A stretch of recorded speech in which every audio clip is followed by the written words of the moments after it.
সামনেই তো ভাই গ্রুপ সি গ্রুপ ডির এক্সাম। গ্রুপ সি গ্রুপ ডির এক্সামে আমরা সবাই চাই ভাই পরীক্ষায় পাশ করতে। এবার পরীক্ষায় পাশ করার জন্য এখন এই মুহূর্তে কি করণীয় জানো? কনসেপ্ট পড়াশোনা বন্ধ করে শুধুমাত্র প্র্যাকটিস করা উচিত। এবার প্রশ্ন, দিদি কি প্র্যাকটিস করব? আরে ভাই প্র্যাকটিস করবে প্রিভিয়াস ইয়ারের প্রশ্নপত্র, কিন্তু গ্রুপ সি গ্রুপ ডির প্রিভিয়াস ইয়ারের প্রশ্নপত্র তো খুব একটা নেই বা পাওয়াও সেরকম যায় না, পরীক্ষাও হয়নি, তাহলে কোন প্রিভিয়াস ইয়ারগুলো করব? রাজ্য সরকার যা যা পরীক্ষা নিয়েছে, পুলিশ থেকে শুরু করে পিএসসি থেকে শুরু করে যা যা প্রশ্ন তোমার কাছে আছে, সব প্রশ্নগুলো আমরা, তোমাকে কষ্ট করতে হবে না, আমরা এক জায়গায় নিয়ে এসেছি। ইম্পর্টেন্ট প্রশ্নগুলো, ব্রাঞ্চ অফ প্রশ্ন নিয়ে এসেছি, যে প্রশ্ন তোমাকে গ্রুপ সি গ্রুপ ডির এক্সাম পাস করতে সাহায্য করবে। তো চলো বেশি কথা না বাড়িয়ে আজকে মোস্ট ইম্পর্টেন্ট 50টা প্রশ্ন করব, এবং তুমিও স্কোর কত করছো কমেন্ট সেকশনে জানাবে। দেখো তোমার স্কোর কত হচ্ছে। চলো প্রথম প্রশ্ন আমরা দেখে নেব। প্রথম প্রশ্ন কি বলছে? মহাবলীপুরমে সপ্তরথ মন্দির কোন রাজবংশের সৃষ্টি? এবার আমাদের জানতে হবে মহাবলীপুরমটা কোথায়, এই যে মন্দির, এই যে সপ্তরথ মন্দির, সেটা কোথায় রয়েছে। দেখো ভাই, তার জন্য আমাদের একটু ভারতের ম্যাপ জানতে হবে। যারা যারা উত্তরটা পারবে কমেন্ট সেকশনে কমেন্ট করে জানাবে। আমি তোমাদেরকে একটু কনসেপ্ট বুঝাই, মহাবলীপুরমটা কোথায়। বর্তমানে ভারতের, এটা হচ্ছে ভারতের ম্যাপের নিচ পোর্শন, এটা ভারতের দক্ষিণ দিক যদি আমি বলি। ঠিক এই রকম জায়গায় যেখানে আমরা দেখব কি রয়েছে, অন্ধ্রপ্রদেশ রয়েছে এবং তামিলনাড়ু রাজ্যটা রয়েছে। এবার এই অন্ধ্রপ্রদেশ এবং তামিলনাড়ু এই জায়গাটায় একটা রাজবংশ ছিল যার নাম পল্লব রাজবংশ। দক্ষিণ ভারতে এই রাজবংশটা ছিল। এই রাজবংশের রাজারাই সৃষ্টি করেছিল কি, মহাবলীপুরমের সপ্তরথ। এই সপ্তরথের ছবি আমি দিয়ে দেবো, ভেরি ভেরি ইম্পর্টেন্ট। এটা একটা ইউনেস্কো ওয়ার্ল্ড হেরিটেজ সাইট হিসাবে স্বীকৃতি পেয়েছে। এছাড়া পরীক্ষায় প্রশ্ন দিয়ে দেবে, পল্লব রাজবংশের প্রতিষ্ঠাতাকে আমরা বলবো নরসিংহ বর্মন। আচ্ছা না, নরসিংহ বর্মন না, পল্লব রাজবংশের সব থেকে শক্তিশালী রাজার নাম কি? আমরা বলবো নরসিংহ বর্মন। এই রাজবংশ কত বছর রাজত্ব করেছিল জানো? 600 বছর রাজত্ব করেছিল। কত বছর রাজত্ব করেছিল? বলবো আমরা 600 বছর। মোটামুটি 275 খ্রিস্টপূর্বাব্দ থেকে শুরু হয়ে বাদ বাকি কতটা একটু হিসাব করে আমাকে বলো। 800 কত হতে পারে? যারা জানো কমেন্ট সেকশনে জানাও। আচ্ছা, এরপরে আরেকটা কথা বলি, অনেক সময় পরীক্ষায় প্রশ্ন দিয়েছে পল্লব কথার অর্থ কি? পল্লব কথার অর্থ হচ্ছে ডাকাত, অথবা আমরা বলতে পারি লুটেরা। এখান থেকেও পরীক্ষায় প্রশ্ন দেয়। তাহলে একটা প্রশ্নের সারাউন্ডিং আমরা দেখো অনেকগুলো প্রশ্ন জানতে পারলাম, প্রত্যেকটা পয়েন্ট তোমাকে জানতে হবে। আচ্ছা, মহাবলীপুরমের সপ্তরথ মন্দির কোন রাজবংশের সৃষ্টি? আমরা অ্যান্সার জানি, অপশন বি হয়ে যাবে, পল্লব রাজবংশের সৃষ্টি। এই রাজবংশের রাজারা না, এই যে নরসিংহ বর্মনের কথা বললাম, এরা আরো সুন্দর সুন্দর মন্দির নির্মাণ করেছিল। একটা আমরা দেখবো হচ্ছে শের মন্দির, একটা হচ্ছে শের মন্দির, আরেকটা দেখবো হচ্ছে কৈলাস মন্দির। এই দুই মন্দির এরা নির্মাণ করেছিল। আচ্ছা, এই পল্লব রাজবংশের রাজধানী কোথায়? আমরা বলতে পারি রাজধানী, আমি এখানে লিখে দিই, রাজধানী হচ্ছে কাঞ্চিপুরম। রাজধানী কি? রাজধানীর নাম হচ্ছে কাঞ্চিপুরম। দেখো কতগুলো ফ্যাক্ট আমরা জানলাম, আর এই প্রশ্নটা কিন্তু ডাব্লিউবিপি কনস্টেবল, লেডি কনস্টেবল 2023 এসেছে। চলো আমরা এর পরের প্রশ্নের দিকে যাব। পরের প্রশ্ন, পল্লব বংশের শ্রেষ্ঠ সম্রাট কে ছিলেন? পল্লব বংশের শ্রেষ্ঠ সম্রাট আমি আগের বার প্রশ্ন করাতে করাতেই উত্তর দিয়ে দিয়েছি। কে ছিলেন? নরসিংহ বর্মন ছিল। আমাকে জানাও পল্লব বংশের প্রতিষ্ঠাতাকে, পল্লব বংশের প্রতিষ্ঠাতাকে আমাকে কমেন্ট সেকশনে জানাবে পল্লব বংশের প্রতিষ্ঠাতার নাম। চলো আমরা চলে যাব পরের প্রশ্ন। পরের প্রশ্ন, পল্লবদের রাজধানী কোথায় ছিল? এটাও বলেছি কাঞ্চিপুরমে ছিল। তাহলে অপশন এ তে তুমি কাঞ্চিপুরম পাচ্ছ, এটা হয়ে যাবে সঠিক উত্তর। ডাব্লিউবিপি কনস্টেবল 2015-তে এসেছে। চলো পরের প্রশ্ন, মহাবলীপুরমের পঞ্চপাণ্ডব মন্দির কোন সাম্রাজ্যের আমলে তৈরি হয়েছিল? আমি তোমাকে আগেই বললাম খুব বড় বড় দুটো মন্দিরের কথা পেয়েছি, তার মধ্যে এটা কোন সাম্রাজ্যে ছিল? পল্লব সাম্রাজ্যে। আমরা দেখব নরসিংহ বর্মনের সময়ে এগুলো কিন্তু তৈরি হয়েছিল। তাহলে মহাবলীপুরমে পঞ্চপাণ্ডব মন্দির এটা কিন্তু ইউনেস্কো ওয়ার্ল্ড হেরিটেজ সাইটে যুক্ত। বর্তমানে কোথায় রয়েছে? অন্ধ্রপ্রদেশ তামিলনাড়ুর জায়গাটায় রয়েছে। চলো আমরা চলে যাব পরের প্রশ্ন। পরের প্রশ্ন কি বলছে? সংহিতা, আরণ্যক, মহাভারত ও উপনিষদের মধ্যে কোনটি বেদের অংশ নয়? বেদের অংশ নয় কোনটি? অপশনে কি রয়েছে দেখো, সংহিতা, হ্যাঁ সংহিতা তো বেদের অংশ, আরণ্যক অংশ, উপনিষদ অংশ, তাহলে একমাত্র মহাভারত। আচ্ছা মহাভারতের যিনি মহাভারতের লেখক তিনি কে লিখেছেন? আমরা জানি বেদ ব্যাস মহাভারত লিখেছেন। আর এই মহাভারতকে না আমরা পঞ্চম বেদ বলে থাকি। পরীক্ষায় যদি দেয় পঞ্চম বেদের নাম বলো, আমরা কিন্তু মহাভারত বলবো। এই প্রশ্নটা দেখো কেপি কনস্টেবল প্রিলিমিনারি এক্সাম 2023-এ দিয়েছে। তাহলে আমরা দেখলাম সংহিতা, আরণ্যক সবই কার না বেদের অংশ, কিন্তু মহাভারতের অংশ নয়। এখানে যদি মহাভারত না দিয়ে তোমায় রামায়ণ দিত তাহলে মনে রাখবে রামায়ণও কিন্তু মহাভারতের অংশ নয়। চলো আমরা চলে যাব পরের প্রশ্ন। বলছে পুরাণের সংখ্যা কয়টি? পুরাণের সংখ্যা আমরা সবাই জানি 14টি পুরাণের সংখ্যা। পুরাণগুলোর নাম কি কি? দেখো এই প্রশ্নটা ডাব্লিউপি কনস্টেবল 2025-এ এসেছে। চলো এবার আমরা পুরাণগুলোকে দেখে নিই। দেখো পুরাণের সংখ্যা তাহলে কটা রয়েছে? পুরাণের সংখ্যা রয়েছে 14টি। অনেক জায়গায় আমরা দেখবো যে মহাপুরাণ এদের সংখ্যা রয়েছে 18টি, এটাও তুমি দেখতে পারো, কনফিউশন থাকে এ নিয়ে। তবে পুরাণের সংখ্যা কিন্তু 14টি। আচ্ছা আমরা যদি দেখি পুরাণগুলোর নাম কি, দেখো অগ্নি পুরাণ, ভগবত পুরাণ, ভবিষ্যৎ পুরাণ, ব্রহ্মপুরাণ, ব্রহ্মাণ্ড পুরাণ, গরুর পুরাণ, কর্ম পুরাণ, লিঙ্গ পুরাণ। ঠিক আছে, এরকম আরো অনেক রয়েছে। দেখো মৎস্য পুরাণ রয়েছে, স্কন্ধ পুরাণ রয়েছে, বামন পুরাণ, পদ্ম পুরাণ, শিব পুরাণ, এরকম ভাবে 14টা পুরাণ রয়েছে। তোমাকে এরকম ভাবেও প্রশ্ন দিতে পারে এর মধ্যে কোনটি পুরাণের অংশ নয়, তখন কিন্তু তোমাকে এই প্রত্যেকটা জানতে হবে, নইলে তুমি কিন্তু সঠিক উত্তর করতে পারবে না। তাহলে পুরাণের সংখ্যা কয়টি? 14টি। আমরা কিছু কিছু জায়গায় 18টি পাবো, সেটা কিন্তু মহাপুরাণের সংখ্যা। বাদবাকি পুরাণগুলোকে কিন্তু এটা আমাকে জেনে নিতে হবে।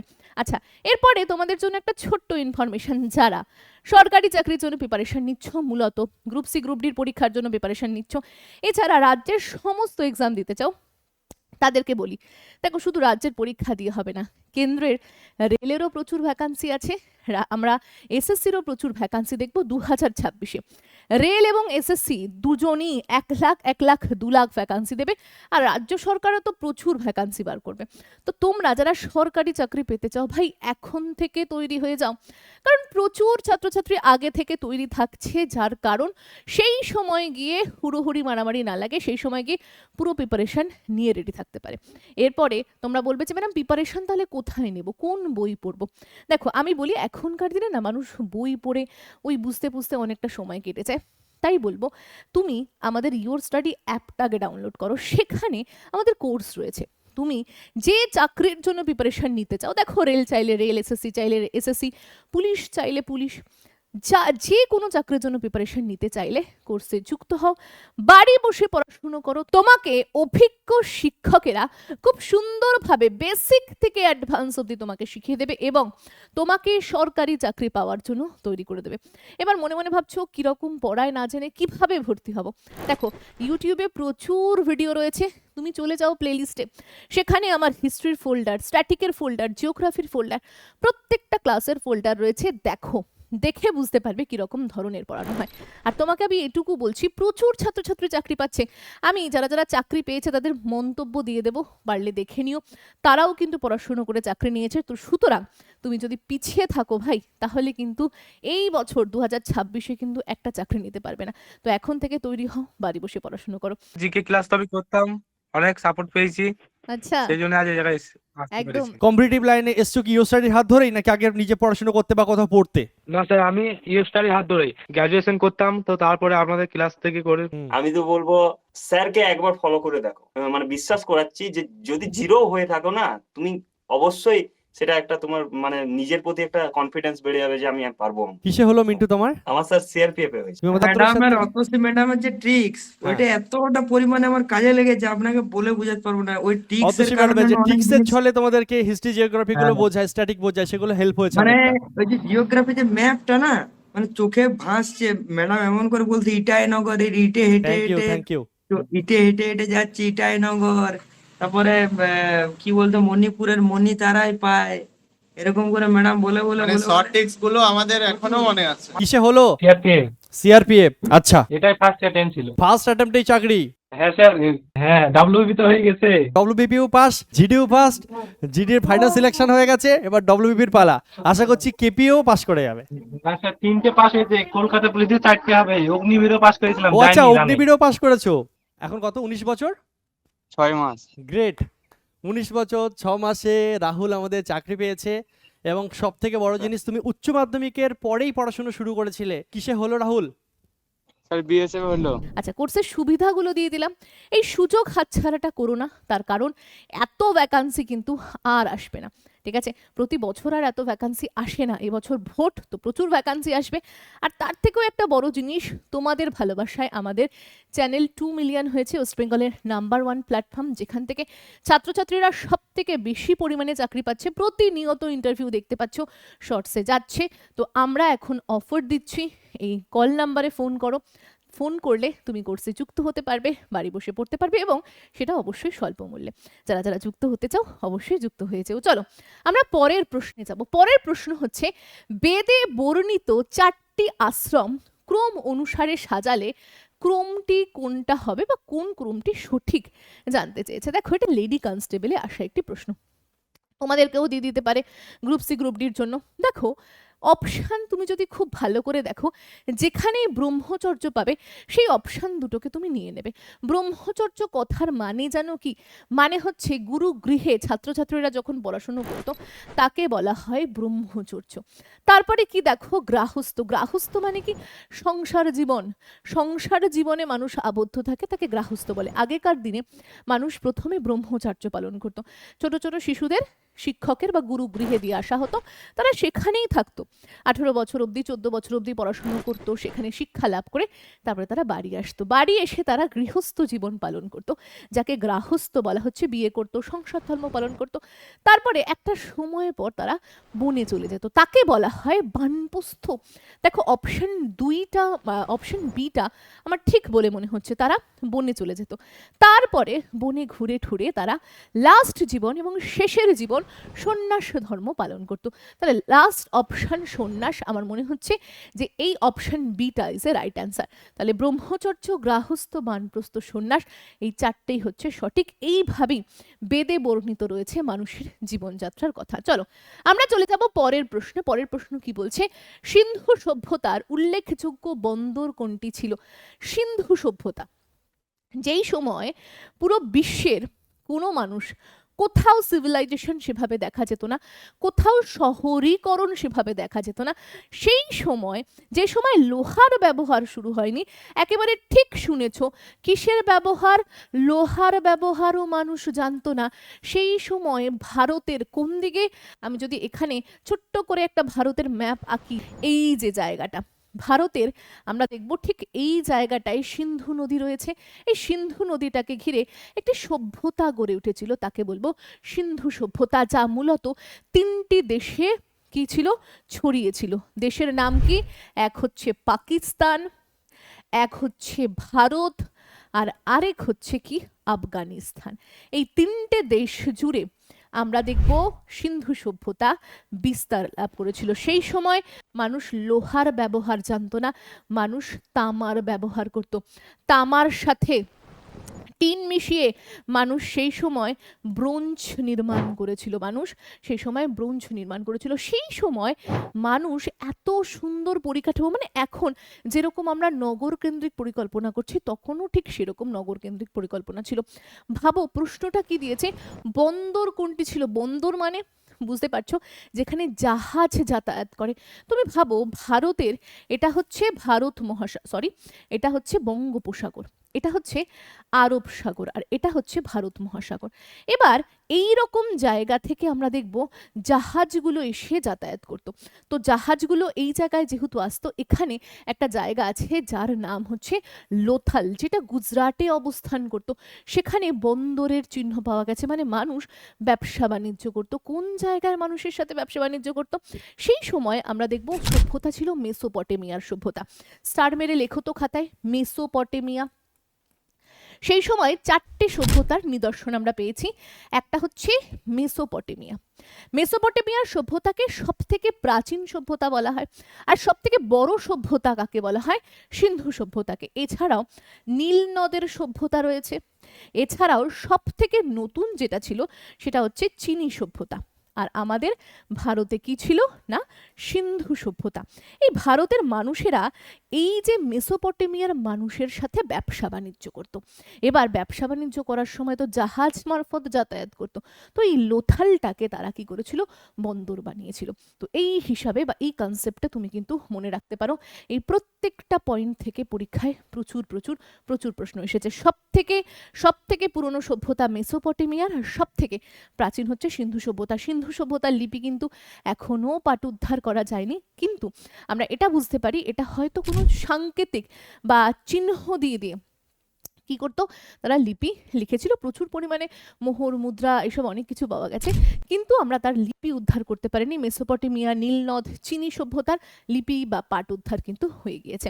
চলো আমরা চলে যাব পরের প্রশ্ন। বলছে কোন সভ্যতার আদিবাসীরা প্রথম নিকাশি ব্যবস্থার প্রচলন করেছে? নিকাশি ব্যবস্থা, জল নিকাশি ব্যবস্থা মানে ধরো এই যে আমরা যেরকম এখন ধরো এই জায়গায় একটা বসতি, এই জায়গায় একটা বসতি, তো এই রকম ভাবে খুব সুন্দরভাবে জলের ব্যবস্থা ছিল সিন্ধু সভ্যতার মানুষ। যেভাবে আমরা এখন বসবাস করি, এই যে চারদিকে না এরকম প্রাচীর দ্বারা ঘেরা ছিল যাতে শত্রুপক্ষ আক্রমণ না করতে পারে।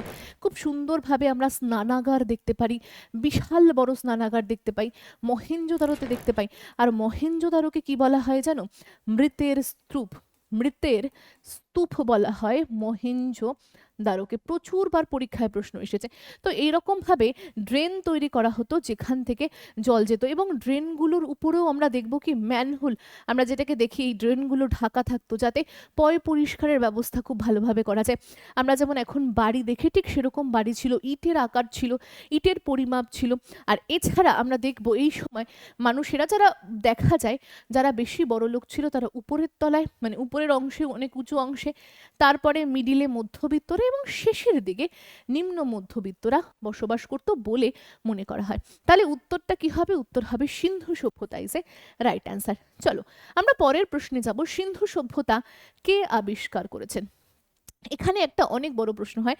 সিন্ধু সভ্যতা আবিষ্কার বা সিন্ধু সভ্যতাটা আমরা মাটি খুঁড়ে, এই সভ্যতাটা মাটির তলায় চাপা পড়ে গেছিল, পরে সেটাকে খনন কাজের ফলে পাওয়া গেছে। অনেকে বলে ব্রিটিশ যখন ভারতে রেলপথ বসাচ্ছিল সেই সময় ব্রিটিশের এক আধিকারিক যখন খুঁড়ছে মাটি, দেখছে প্রচুর ইট পাওয়া যাচ্ছে। এবার তখন না সে ভাবলো যে কিভাবে সম্ভব, এত ইট পাওয়া যাচ্ছে। তখন পুরাতত্ত্ববিদের জনক, ঠিক আছে, তার সাথে আলোচনা করলো, তাকে বললো। তো তিনি খুব ব্যাপারটা জানতে চেয়ে উৎসুক হয়ে তিনি যখন ভারতে এলেন, ভারতে এসে তিনি যখন পরীক্ষা নিরীক্ষা করলেন, তখন দেখলেন যে ভারতের নিচে এই পুরো এলাকাটা জুড়ে সিন্ধু নদীর চারিপাশে একটা পুরনো সিভিলাইজেশন বা পুরনো কি শহর ছিল। ঠিক আছে, তো সেই সভ্যতার খোঁজ কে শুরু করেছিল সর্বপ্রথম?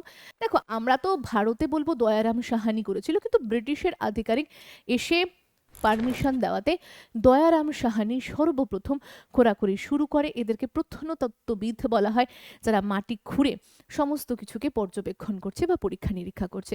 ঠিক আছে, তো উত্তর হবে Dayaram Sahani is right answer. পরের প্রশ্ন, নব্য প্রস্তর যুগে কোন ধাতুর সর্বাপেক্ষা বেশি ব্যবহার বা প্রচলিত ছিল? দেখো নব্য প্রস্তর যুগে সব থেকে বেশি তামার ব্যবহার ছিল। নব্য প্রস্তর যুগে সব থেকে বেশি তামার ব্যবহার ছিল। রূপা, লোহা, সোনা কোনোটার ব্যবহার সে সময়ের মানুষ জানতো না। তারা শুধু প্রথম দিকে পাথরের ব্যবহার জানতো, তারপরে পাথর থেকে তামা, এবং তামার সাথে তারা টিন মিশিয়ে ব্রোঞ্জের ব্যবহার কিন্তু শুরু করেছিল, যেটাকে আমরা কাঁসা বলি। চলো পরের প্রশ্ন, সিন্ধু সভ্যতায় নিম্নের কোন ধাতুটির ব্যবহার ছিল না? কোন ধাতুর ব্যবহার ছিল না? WBP কনস্টেবল মেন্স 2018 ভারতে এসেছে। মনে রাখবে, লোহার ব্যবহার তারা জানতো না, তামার ব্যবহার জানতো, তামার সাথে টিন মিশিয়ে ব্রোঞ্জের ব্যবহার জানতো, রূপার ব্যবহারও বা সোনার ব্যবহারও তারা শুরু করে দিয়েছিল, কিন্তু তারা লোহার ব্যবহার শুরু করেনি। তো লোহা হয়ে যাবে সঠিক উত্তর। চলো পরের প্রশ্নে যাব। সিন্ধু সভ্যতার আদিবাসীরা নিম্নোক্ত কোন ধাতুগুলির ব্যবহার জানতো? আমার মনে হয় প্রশ্নগুলো বারবার রিপিট হচ্ছে, গ্রুপ সি গ্রুপ ডি পরীক্ষার জন্য খুব গুরুত্বপূর্ণ, প্রত্যেকটা জায়গা ভালো করে মাথায় রাখতে হবে। দেখো অপশন আমরা দেখব, রূপা ব্যথিত তামা, সোনা, লোহা। লোহা যেখানে থাকবে সেটা তো একেবারেই হবে না। লোহা ব্যথিত, দেখো লোহা ব্যথিত, সত্যি তো লোহার ব্যবহার ছিল না, বাদবাকি সবের ব্যবহার ছিল, আর কিছু দেখারই দরকার নেই। অপশন বি হয়ে যাবে সঠিক উত্তর। চলো পরের প্রশ্ন। হরপ্পা সভ্যতা আবিষ্কৃত হয় কত খ্রিস্টাব্দে? তুমি দেখতে পাচ্ছ 1922। তো এই 1922 খ্রিস্টাব্দেই আমরা দেখব আমাদের একজন প্রত্নতাত্ত্বিকবিদ, যার নাম রাখাল দাস বন্দ্যোপাধ্যায় ও দয়ারাম সাহানি, এরা দুজন যমজ শহর, যাকে হরপ্পা এবং মহেঞ্জোদারো বলছি, এই দুটো শহর কিন্তু তারা আবিষ্কার করেছিল। প্রথম শহর হরপ্পাকে খুঁজে পাওয়া হয়েছিল, তাই এই সিভিলাইজেশনের নাম কিন্তু হরপ্পা সভ্যতা দেওয়া হয়েছে। চলো আমরা চলে যাব পরের প্রশ্ন।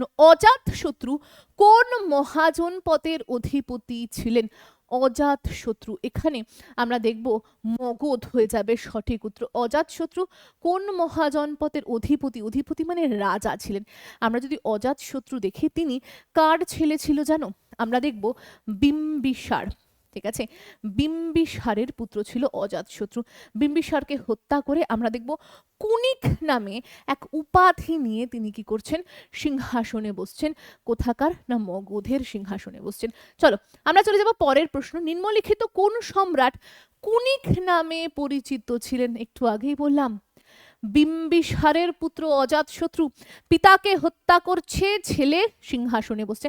আর এই অজাতশত্রু সম্বন্ধে বলি, এই অজাতশত্রুর সময় না আমরা দেখব বুদ্ধদেব, ঠিক আছে, বৌদ্ধ ধর্মের যিনি প্রাণ প্রতিষ্ঠা বা গৌতম বুদ্ধ নামেও যাকে আমরা চিনি, সে কিন্তু দেহত্যাগ করেছিলেন। তো গৌতম বুদ্ধের মৃত্যু হয়েছে অজাতশত্রুর সময়। তো ইনি কিন্তু তার পিতা বিম্বিসারকে মেরে কুনিক উপাধি নিয়ে সিংহাসনে বসছেন। আর আমরা দেখব মারা যাওয়ার পর বুদ্ধদেব না, গৌতম বুদ্ধ মারা যাওয়ার পর আমরা কি দেখব? কত বছর বয়সে মারা গেছিলেন? প্রত্যেকেই জানো, 40 বছর বয়সে মারা গিয়েছিলেন। ঠিক আছে, তার ছোটবেলাকার নাম কি ছিল? সিদ্ধার্থ ছিল। ঠিক আছে, লুম্বিনী বনে তার জন্ম হয়। কমেন্ট সেকশনে জানাবে এই সিদ্ধার্থের পিতার নাম কি, মাতার নাম কি? ঠিক আছে, কত বছর বয়সে তার জ্ঞানের প্রাপ্তি হয়েছে? কোথায়? বোধি বৃক্ষ। ঠিক আছে, বোধি বৃক্ষে তার কিন্তু জ্ঞানের প্রাপ্তি হয়েছিল। ঠিক আছে, এতগুলো সারাউন্ডিং প্রশ্ন তুমি যদি জেনে রাখো বৌদ্ধ ধর্ম থেকে তো তুমি প্রশ্ন পাবে। পরের প্রশ্ন। আলেকজান্ডার যখন ভারত আক্রমণ করেন তখন কোন রাজবংশ মগধে শাসন করছিল? দেখো মগধে নন্দ বংশ শাসন করছিল। দেখো কতগুলো এক্সামে এসেছে, ডাব্লিউবিপি এক্সারসাইজ কনস্টেবল এবং লেডি কনস্টেবল দুটো এক্সামে প্রশ্নটা এসেছে। আচ্ছা, আলেকজান্ডার যখন ভারত আক্রমণ করে তখন ভারতে নন্দ বংশ ছিল। নন্দ বংশের এক শ্রেষ্ঠ রাজা, যার নাম হচ্ছে ধনানন্দ। এই ধনানন্দের ভয়ে আলেকজান্ডার কিন্তু ভারতে ঢুকতে পারেনি, তাই সে কি করেছে? সিন্ধু নদীকে, তক্ষশিলা এই জায়গাগুলোতে কভার করে, এই যে সিন্ধু নদী যেখানে ছিল এইখান থেকে ভারতে এন্ট্রি করার একটা বন্দোবস্ত করেছিল। আর এখানেই ছিল রাজা পোরাস। সেই রাজা পোরাসের সাথে এক বিশাল যুদ্ধ হয়। রাজা পোরাস কিন্তু আলেকজান্ডারের কাছে নত স্বীকার করেনি, দ্য গ্রেট আলেকজান্ডারের কাছে নত স্বীকার করেনি। বাদবাকি রাজারা কিন্তু আগে থেকেই ভয়ে কুতুকুতু করে হাত পা জুড়ে ক্ষমা চেয়েছিল যে ঠিক আছে রাজা, আমাকে মাফ করে দাও। কিন্তু রাজা পোরাস একমাত্র ছিল যে যুদ্ধ করে, তার জন্য খুশিও হয় আলেকজান্ডার এবং তাকে সব ফিরিয়েও দেয়। তো একমাত্র নন্দবংশের রাজা ধনানন্দের ভয় কিন্তু ঢুকতে পারেনি। দেখো এখানে আমি আরো সুন্দর করে ডেসক্রিপশন দিয়ে দিয়েছি, যারা পড়তে চাইছো তাদের জন্য খুব ভালো। আলেকজান্ডার যখন ভারত আক্রমণ করে তখন নন্দ রাজবংশে মগধ শাসন চলছে। নন্দবংশের শেষ রাজা ধনানন্দের সামরিক বলের ভয়ে গ্রিক বীর আলেকজান্ডার মগধের উপর আক্রমণ করতে সাহস পায়নি, ভেরি ভেরি ইম্পর্টেন্ট। আর এই যে আলেকজান্ডারের কথা বলছি, 226 খ্রিস্টাব্দে ভারত আক্রমণ করেছিল তক্ষশিলার পথে সিন্ধু নদীর পাড় দিয়ে, যেখানে আমরা কোন নদীকে পাই? চেনাব এবং ঝেলাম। আমরা জানি সিন্ধুর 5টা উপনদী, ঝেলাম, চেনাব, রাবি, সতলজ, বিয়াস। তো সেখানে চেনাব এবং ঝেলাম নদীর তীরে রাজা পোরাসের সাথে তার যুদ্ধ হয় এবং তিনি কি করেন? ভারত জয়লাভ করেন এবং তারপরে পোরাসকে ফিরিয়ে দেন, সেটা পরের ব্যাপার। পরের প্রশ্ন, মগধরাজ অজাতশত্রু কোন বংশের প্রতিনিধি ছিলেন? দেখো, অজাতশত্রুর কথা আমরা আগেও পড়েছি। তো অজাতশত্রু কোন বংশের ছিলেন? না, এই যে অপশন এ, হর্ষঙ্কু বংশের ছিলেন। মগধরাজ অজাতশত্রু কোন বংশের প্রতিনিধি? অপশন এ হয়ে যাবে রাইট অ্যান্সার। চলো ডেসক্রিপশনটা একটু পড়ি। দেখো, অজাতশত্রু পুত্র ছিলেন বিম্বিসারের, আগে আলোচনা করে নিয়েছি।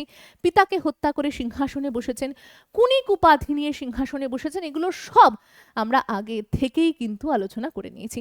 পরের প্রশ্ন, ষোড়শ মহাজন পদের মধ্যে দক্ষিণ ভারতে অবস্থিত মহাজন পদের নাম কি? একটাই রয়েছে, যার নাম অসমক। দেখো, ষোড়শ মহাজন পদ মানে 16টা মহাজন পদ। এখন যেমন ভারতে কতগুলো রাজ্য রয়েছে? 28টা রাজ্য রয়েছে, বাদবাকি রয়েছে কেন্দ্রীয় শাসিত অঞ্চল। তো এই যে আমাদের 28টা রাজ্য, 8টা কেন্দ্রীয় শাসিত অঞ্চল, এই যে রাজ্য বলছি, সেই সময় মানে প্রাচীন ভারতের ইতিহাসের সময়কালে তখন এই রাজ্য ঠাজ্য ছিল না, তখন বড় বড় মহাজন পদ ছিল। তো সেই মহাজন পদ কটা ছিল? না, ষোড়শ মানে 16টা মহাজন পদ ছিল, যার মধ্যে দক্ষিণে ভারতের এই যে দক্ষিণ অংশটা হচ্ছে ভারতের, এইটা ছিল হচ্ছে অসমক। এটা হয়ে যাবে রাইট অ্যান্সার।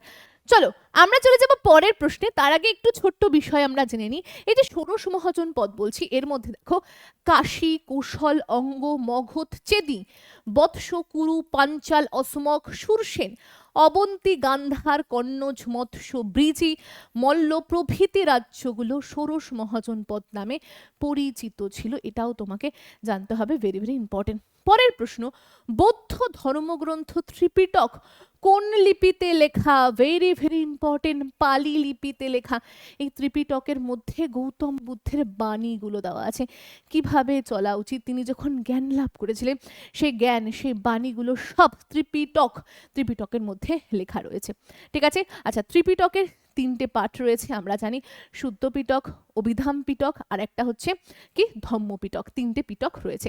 চলো পরের প্রশ্ন, বুদ্ধ কোন ভাষায় তার ধর্ম প্রচার করতেন? আবার এক প্রশ্ন। দেখো, পালি ভাষায় প্রচার করতেন। অনেকে বলবে সংস্কৃত ভাষা, তবে সংস্কৃত ভাষায় নয়, সংস্কৃত ভাষায় আমরা জৈন ধর্মের মহাবীরকে দেখব কি করতে? প্রচার করতে। তবে পালি ভাষায় বৌদ্ধ ধর্ম প্রচার হতো। চলো পরের প্রশ্ন, বৌদ্ধ ধর্মের শাখাটি পৌতালিকতায় বিশ্বাসী নয়। কোন শাখাটি? কি বলছে? বুদ্ধ ধর্মের কোন শাখাটি পৌতালিকতায় বিশ্বাসী নয়? পৌতালিকতা মানে কি? মানে হচ্ছে এই যে আমরা মূর্তি পুজো করি, সেই মূর্তি পুজোয় বিশ্বাসী নয় কে? দেখো, আমরা দেখেছিলাম বুদ্ধ ধর্মের মানুষেরা 2টো শাখায় ভাগ হয়ে যায়, একটা হচ্ছে মহাযান আর আরেকটা হচ্ছে হিনযান। এই 2টো শাখায় যখন ভাগ হয়ে যাচ্ছে, এই 2টো শাখার যে বৃত্তান্ত, চলো একটু আমরা দেখে নিই। এই 2টো শাখার মধ্যে আমরা দেখব চতুর্থ বৌদ্ধ কাউন্সিল 72 খ্রিস্টাব্দে কাশ্মীরের কুণ্ডলবনে অনুষ্ঠিত হয়েছিল। আমরা জানি একের পর এক বৌদ্ধ ধর্মের কি করা হয়েছিল? সম্মেলন করা হয়েছিল গৌতম বুদ্ধ মারা যাওয়ার পর। তো চতুর্থ যে সম্মেলন হয়েছিল সেটা কোথায় হয়েছিল? কুণ্ডলবনে হয়েছিল। সেখানে আমরা দেখব কে ছিলেন সভাপতি? বাসুমিত্র। বাসুমিত্র এবং অশ্বঘোষ তার উত্তরাধিকারী। বাসুমিত্রের উত্তরাধিকারী কে ছিলেন? অশ্বঘোষ। এবার এই যে দুজন, ঠিক আছে, এই দুজনের কিছু তো একটা কনফ্লিক্ট ছিল, যার কারণে আমরা দেখব 2টো ভাগে ভাগ হয়ে গেছে। এক হচ্ছে মহাযান আর একটা হচ্ছে হিনযান, যেখানে অপশন সি হিনযান হচ্ছে এমন একটি শাখা যেখানকার মানুষেরা মানে মানুষরা তো ওই ধর্মের মানুষেরা পুতুল বা ধরো মূর্তি পুজোয় কিন্তু বিশ্বাস করতেন না। পরের প্রশ্ন, কোন স্থানে গৌতম বুদ্ধের মহাপ্রয়াণ ঘটেছে? আমরা প্রত্যেকে জানি লুম্বিনী বনে তার জন্ম হয়েছে, কুশীনগরে তার কিন্তু মৃত্যু হয়েছে। লুম্বিনী বনে জন্ম হচ্ছে গৌতম বুদ্ধের এবং গৌতম বুদ্ধের মৃত্যু হচ্ছে কিন্তু কুশীনগরে। Very very important. চলো, যদি জানতে ইচ্ছা হয়, উত্তরপ্রদেশ কুশীনগরে অবস্থান করছে, 40 বছর বয়সে তার মহাপরিনির্মাণ হচ্ছে, মানে তার মৃত্যু ঘটছে। চলো, অষ্টাঙ্গিক মার্গ কোন ধর্মের সাথে সম্পর্কিত? দেখো, অষ্টাঙ্গিক মার্গ মানে হচ্ছে 8টা নীতি মেনে চলা, মূলত আমরা দেখেছি বৌদ্ধ ধর্মে ছিল। তো অপশন ডি যেটা, সেটা হচ্ছে অপশন ডি, বৌদ্ধ ধর্ম ইজ এ রাইট অ্যান্সার। মানে এই যে আমি বলছি যে 8 রকম বা অষ্টাঙ্গিক মার্গ, সেটা কি? এটা হচ্ছে সৎ কথা বলা, সৎ কাজ করা, সৎ জীবিকা করা, সৎ চেষ্টা করা, সৎ শিক্ষা, সৎ চেতনা, যত সমস্ত ভালো ভালো জিনিসগুলো রয়েছে সেগুলো লেখা রয়েছে। যারা দেখতে চাইছো, যারা একটু ডেসক্রিপশনটা পড়তে চাইছো, পড়ে নিও। এই ডেসক্রিপশন থেকেও তুমি প্রচুর প্রশ্ন চাকরির পরীক্ষায় পেয়ে যাবে। পরের প্রশ্ন, গৌতম বুদ্ধের একমাত্র পুত্রের নাম কি? গৌতম বুদ্ধ যখন তার স্ত্রীর সাথে তার বিবাহ হয়, তার বাবা ভেবেছিলেন, তার বাবা ছিলেন স্বনামধন্য এক রাজা, বুঝলে তো। এবার সেই রাজার ছেলে, আগে থেকে ভবিষ্যৎবাণী করে দিয়েছিল এক পণ্ডিত যে তার ছেলে নাকি ভবঘুরে হয়ে যাবে। ভবঘুরে মানে সংসার ধর্ম সব ছেড়ে চলে যাবে। এবার রাজার বাবা কি কোনো সময় চাইবে যে তার ছেলে সংসার ধর্ম সব ছেড়ে চলে যায়? তাই ছেলেকে আটকানোর জন্য তিনি কি করেছিলেন? বিবাহ দিয়ে দিয়েছিলেন। এবং বিবাহ যখন দিয়েছেন, তখন বিবাহ বন্ধনে আবদ্ধ হয়েছেন এবং তার একটা পুত্র সন্তান লাভ হয়েছে, যে পুত্র সন্তানের নাম তিনি রাহুল দিয়েছিলেন। এই যে হুল মানে কাটা, মানে সংসারের জগতে এই রাহুল যখন জন্মালেন, তিনি তাকে মুখ দেখে নাম দিলেন রাহুল, মানে আমার জীবনের কাটা, যাকে ফেলে আমি যেতে পারছি না, ঠিক আছে, যেটা আমার জীবনে কাটা হয়ে দাঁড়ালো, আমার পথের কাটা হয়ে দাঁড়ালো।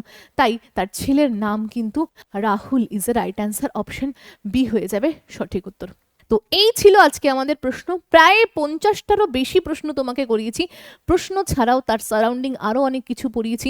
তুমি যদি প্রাচীন ভারতের ইতিহাসের যে টপিকগুলোকে করালাম, প্রথম থেকে যদি অ্যানালাইসিস করো, বুদ্ধ ধর্ম থেকে আরম্ভ করে আমরা মগধ পড়লাম, তারপরে আরও অনেক টপিকগুলো কিন্তু আমরা কভার করলাম। তুমি যদি এই প্রশ্নগুলো করে যাও বা এই সারাউন্ডিং পড়াশুনো করে যাও, আমার মনে হয় এর মধ্যে থেকেই প্রশ্নগুলো তুমি কমন পাবে, কারণ এই প্রশ্নগুলো কিন্তু সব ওয়েস্ট বেঙ্গল সরকার তার বিভিন্ন এক্সামে করেছে। তো এরকমই তুমি জিওগ্রাফির প্রশ্ন, স্ট্যাটিকের প্রশ্ন চাও কিনা কমেন্ট সেকশনে কমেন্ট করে জানিও, তাহলে খুব শীঘ্রই সেই ভিডিও চলে আসবে।